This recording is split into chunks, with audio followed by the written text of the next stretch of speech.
Hey guys, Dennis here and welcome back to my channel, and for today's video, magluluto tayo ng katsu, okay? Pork katsu na pwede nyo gamitin pambaon ng mga bata at pwede ring ipang negosyo, okay?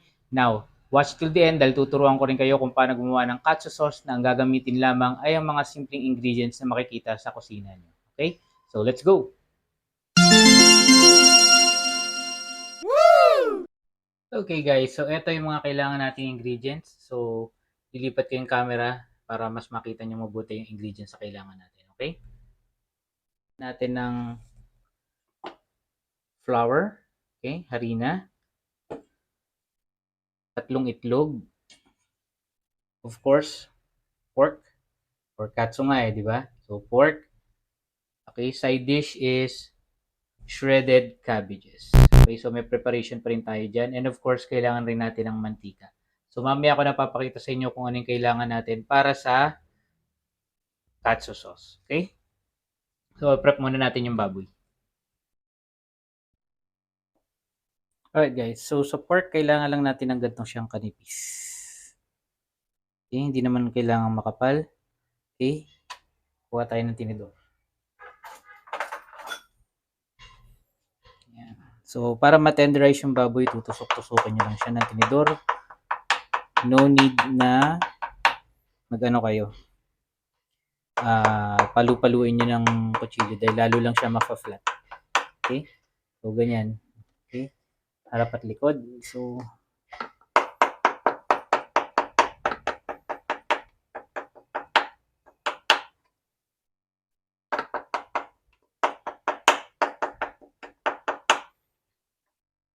okay, so yan po ang gagawin natin. Okay, so gawin ko lang yung iba para mabilis tayo.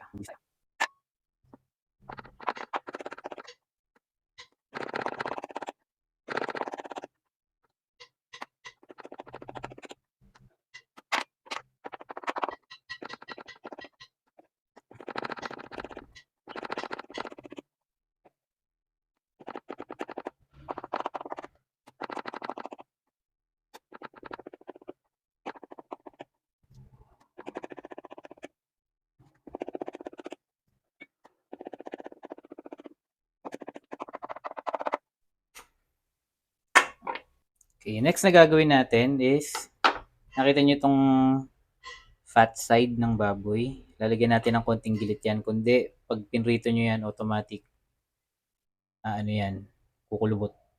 So, we're going to prevent that by just adding notches sa baboy natin. Yan, ganyan siya. Don't worry, pag naprito yan guys, diretsong-diretso yan. Okay? So, make sure na gagawin nyo yan sa fat side. Bahala na kayo kung gaano kalalim, pero huwag naman masyadong malalim, baka malunod.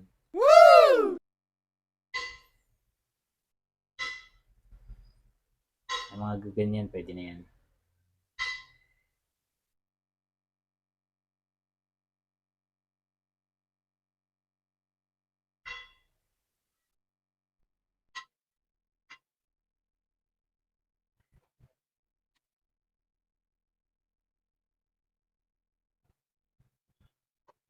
Yan ako sa paghiwa, para tayo sa siya.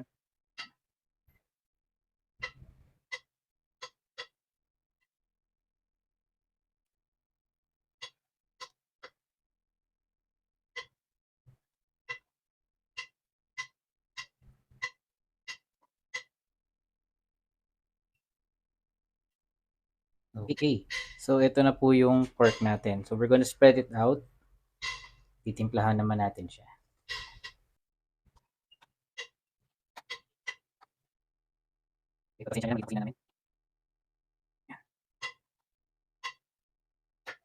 Okay guys, so titimplahan natin yung ating pork. So, asin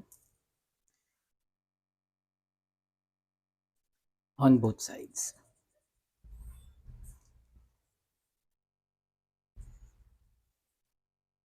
Okay, always season. Kung nag-aasin kayo, dapat mataas yung kamay nyo para marami yung ako-cover. And of course, paminta. Yan lang ang kailangan nyo. Hindi nyo na kailangan ng iba pang seasoning. Pero baliktaran, of course.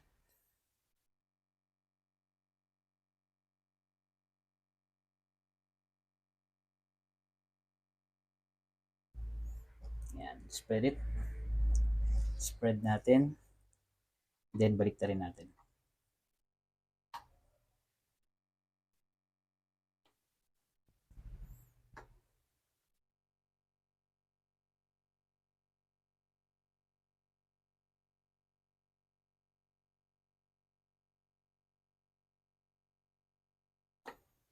Okay, once again, salt.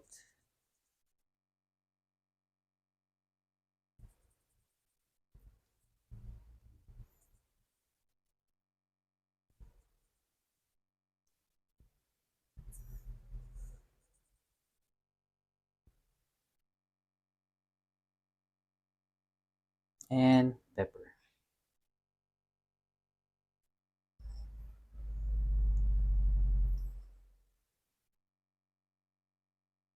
Tatakpan pala, sorry.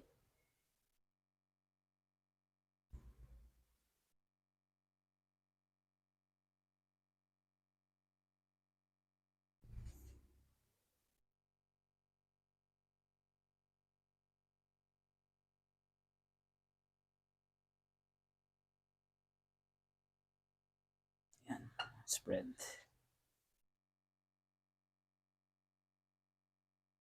Okay, so itabi muna natin to. Ako na nga lang to.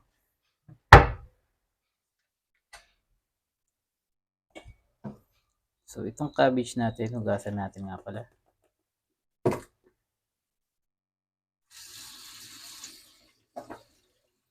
Yan, tama yan. Tapon natin.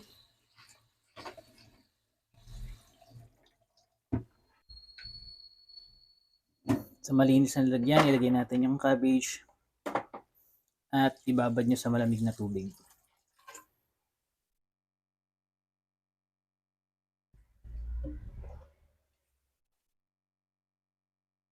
Okay. So, pagkababad nyo, swirl it around. This will maintain crispiness, no? Para crispy siya at lalo siya maging green. And then, sandali lang. Hindi naman kailangan matagal na matagal. Drain.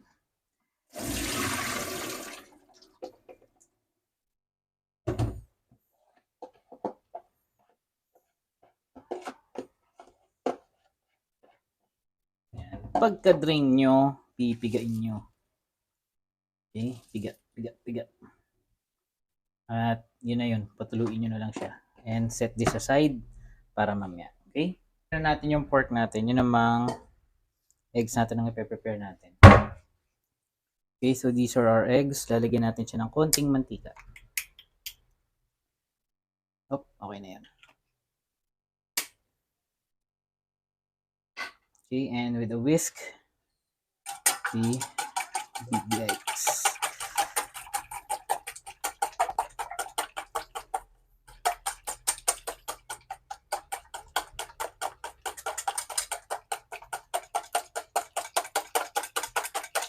Ayan. This should be good. Okay. Alright, so let's prep the pork. Okay, so once again, it's flour, eggs, and breadcrumbs. Kunin natin yung pork natin. So, ganito. Usually, yung ginagamit ko isang kamay lang. Pero dahil kailangan pantay na pantay yung mga harina. So, pag i-dredge nyo siya sa harina. And then, para sigurado kayong pantay, palo-palo. Okay? Paluin nyo. Kaya mag-alala, hindi iiyak yan. Sa palo lang. Okay? Pagkapalo, log. Yan. And then, breadcrumbs. So, the proper way to do this. Ganyan. Make sure lahat mako-cover. Na-cover. Press. And then, other side. Yan, ang ganda. Hindi kayo magkakamali dito. Yan. And then, let it rest. Okay, so let it rest for a while. So, gawa pa tayo ng isa. So, pork, dredge it in flour. Okay, shake off the excess para masigurado kayong pantay. Palo-palo. Palo-palo lang. Yan. Okay, once nagawa nyo na yan, egg.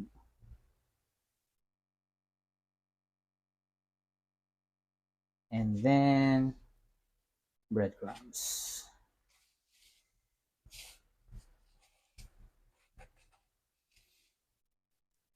Once again, cover everything.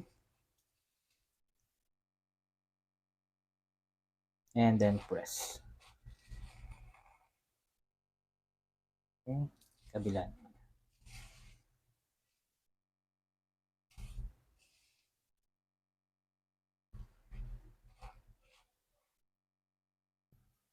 And then let it rest. Okay, so yan lang gagawin natin. So gagawin ko muna yung iba. Okay guys, so na-prep na natin yung baboy natin. Ready to fry na to. Okay. Okay, dahil ready to fry na siya, mag-iinit na tayo ng mantika. Yan po. Oh. Okay. Tapos ipiprito na po natin yung pork. Okay. Hey guys, at this point, hinihintay na lang natin uminit yung mantika natin sa tamang temperature. Dahil wala tayong thermometer para sa mantika, mano-mano tayo. Okay, gagamit tayo ng chopstick. Okay? So, baba tayo ulit sa camera. Okay, so para malaman natin kung mainit na siya, kuha tayo ng chopstick. Yun, nakikita nyo yun. Wala pang mula, so hindi pa siya ganun kainit. Hindi pa pwedeng gamiting panduto. So, konti pa. Alright guys, so checkin natin ulit yung mantika. Pwede na.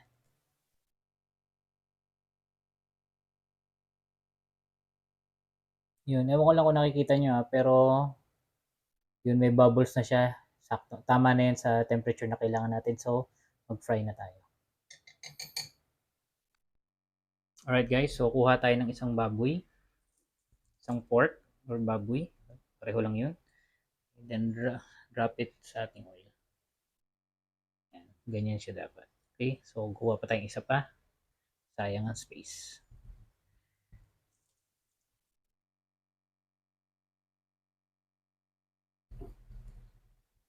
That's the temperature that we're looking for.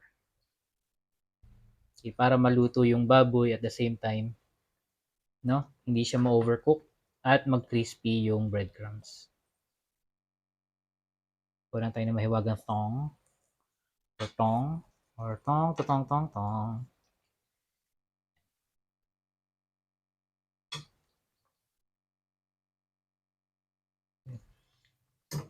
Pwede nyo galaw-galawin guys ha, para to make sure na lubog lahat ng parts. Tsaka para magpantay yung kulay niya.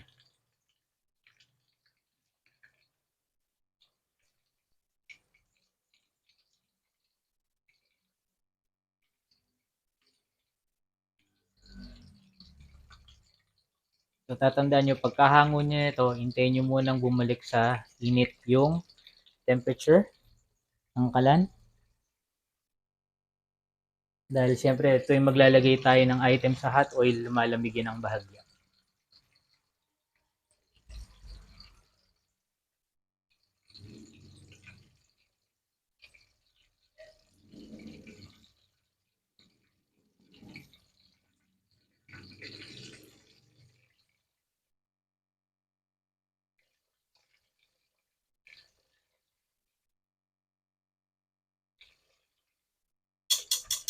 Diba? Sinasabi nila bakit hindi ginagalaw. Pero yung nagturo sa akin ng recipe na to, no, siya sa kanya mismo nang galing, Japanese siya, dapat ginagalaw para magpantay yung kulay.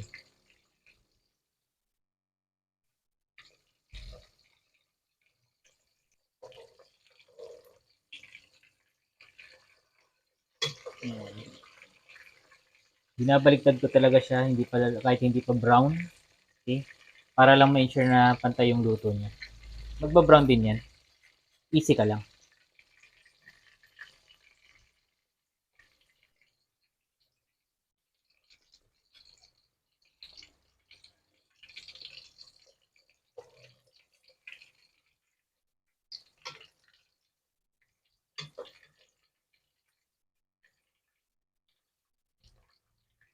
Ako talaga ay constantly flip it.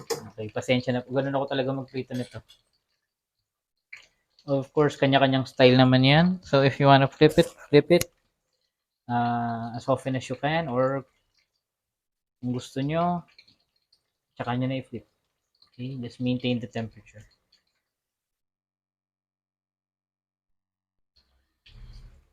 Yan. Para mas kita nyo ano, pinatay ko yung yan, maganda na yung kulay niya, di ba? Let's just wait for this to be golden brown. Para maprito na rin natin yung iba.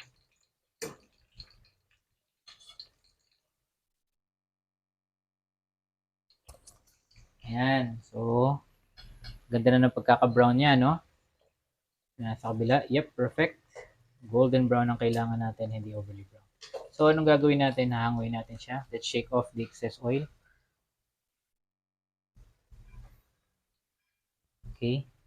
Pag patutuloyin nyo siya ng mantika, no? We have to drain the oil. Nakatayo. Okay? Huwag nyo siyang ipapatong ng nakahiga. Okay? Otherwise, mawawala yung crispiness niya. Ito naman kabila.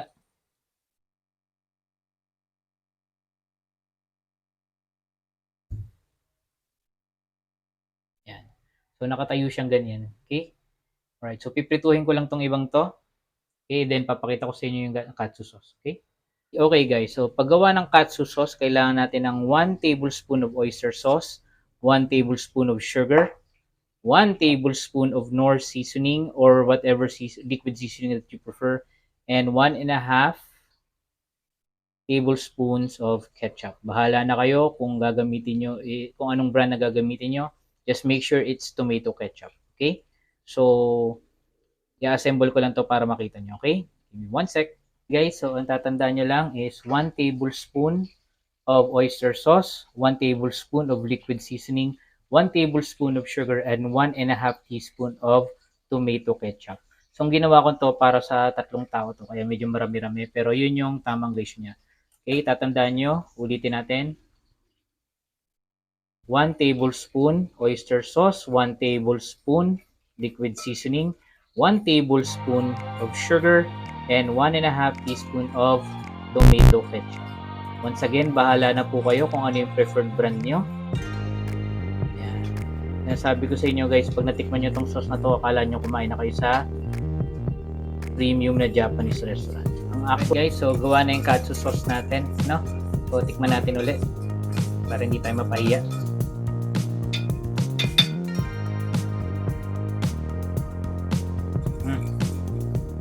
Perfect.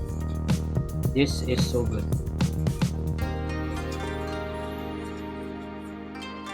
Once again, ito yung consistency na kailangan.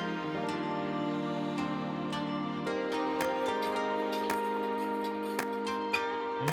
So, let's set this aside. Tatapusin lang natin yung ibang labo. Marami-rami na rin tayo natin. Kunti na lang.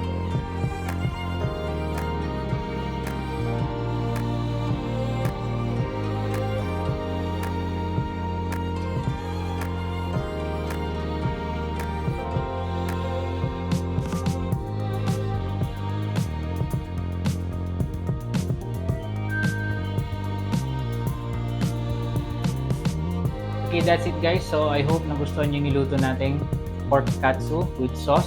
Okay, sana nakatulong to sa inyo. At kung may napulot kayo sa video na to, please consider subscribing to my channel.